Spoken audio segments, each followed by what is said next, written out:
Hello, it's Armistice Day, and I'm going to read you the First World War diary written by a schoolboy of today called Charlie, who's aged 13 years old, who's a good friend of mine. And I really like this story because I've got my two grandfather's First World War diaries, but they tend to be rather factual and without much description, whereas Charlie's has, with his imagination, put incredible description into his diary. So bear with me as I read it, but it starts February the 19th, 1917. It's been 2 weeks since we were sent back to the front line, and already it feels like a lifetime. The trench is a freezing, muddy grave. The walls sag inwards after every night of rain, and the stench is enough to make you gag. A mix of rot, gunpowder, and something worse we've stopped trying to name. It clings to everything: clothes, rations, even the air we breathe. I haven't taken off my boots in days. My toes feel like stone. I'm scared to look at them. One of the lads, Hughes, had to have 2 of his cut off last week. Trench foot, the medic said. Sounds harmless, but it eats you alive. We spend our days waiting for orders, waiting for post that never comes, waiting for the next shell to fall. Nights are worse. Quiet sometimes, and that's when your mind starts to go wandering.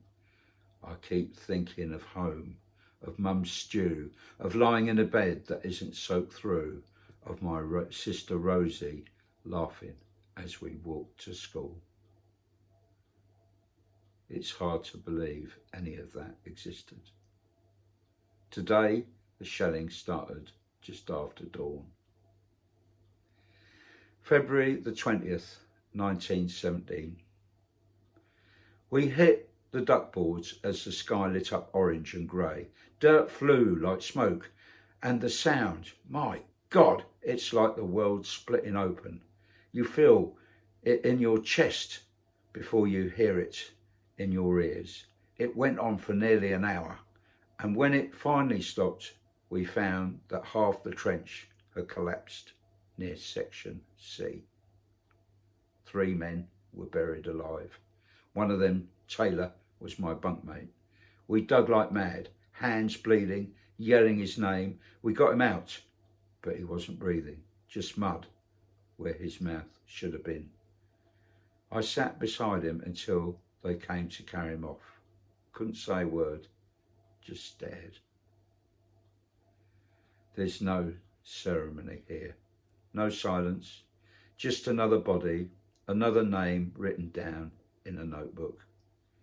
The rest of the day passed in a fog. I can still hear the ringing. My hands don't stop shaking.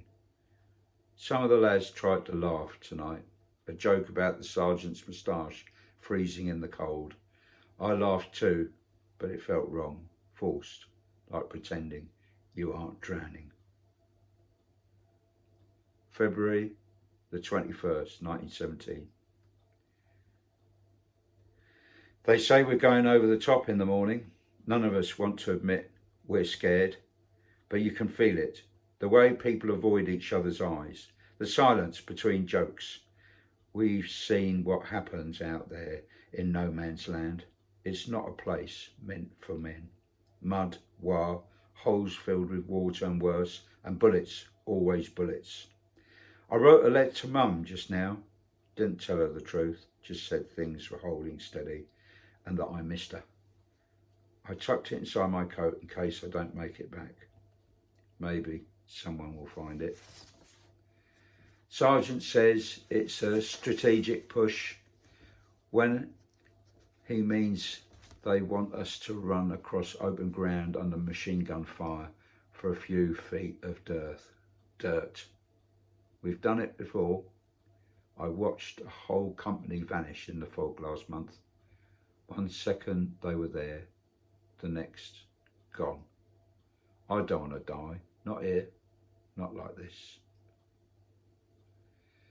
February the 22nd, 1917. I lived. I don't know how. We went over the top just before first light. The air was thick with fog, smoke, the stink of cordite. We climbed the ladders and ran, stumbled really into no man's land. It felt like a nightmare. Explosions left and right, men screaming, some crying for their mothers. I tripped over a body, barely a few feet out. I think it was Harris. Couldn't stop to check. The barbed wire was worse than we thought. It wasn't cut properly. Men got tangled, caught like rabbits. I saw one lad screaming for help as the bullets tore through him. I kept running. Don't remember much, just noise and mud and blood. At some point I dropped my rifle. I don't even remember firing it.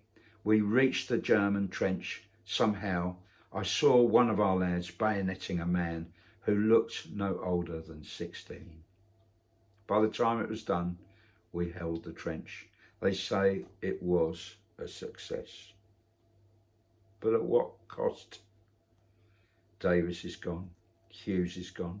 5 others from our platoon didn't make it back. The sergeant's arm was blown off. I sat in the corner of the trench tonight and cried. The first time since I've been here. February the 23rd, 1917. The sun came out today. It shouldn't have, but it did. For a few brief minutes, the light broke through the clouds and everything looked almost normal. If you squinted, the trench could have been a farmer's field after a storm. We buried the dead this morning, wrapped in tarps, lowered into the ground behind reserve trench. No prayers, just names. If someone remembered them.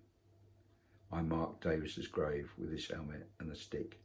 It felt like the least I could do.